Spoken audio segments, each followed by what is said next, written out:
Запрет деятельности Меджлиса крымско-татарского народа может повлиять на всех крымчан, не только на крымских татар. Об этом в эфире радио «Крым Реалии» сообщила глава правления Центра гражданских свобод Александра Матвейчук.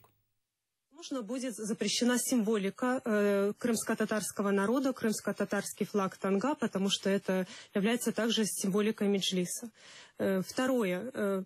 Возможно и, скорее всего, даже упоминание слова «меджлис» в прессе будет под угрозой уголовного преследования. Теперь обкатанный на Кавказе инструмент, такой конвейер репрессий, можно будет запросто использовать в Крыму.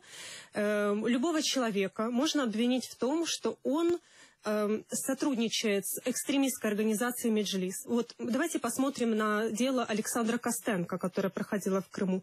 Ведь единственным фактом доказательства обвинения являются слова анонимного свидетеля Степы. Вот этот анонимный свидетель как бы видел, как Александр Костенко бросал камень в представителя крымского Беркута.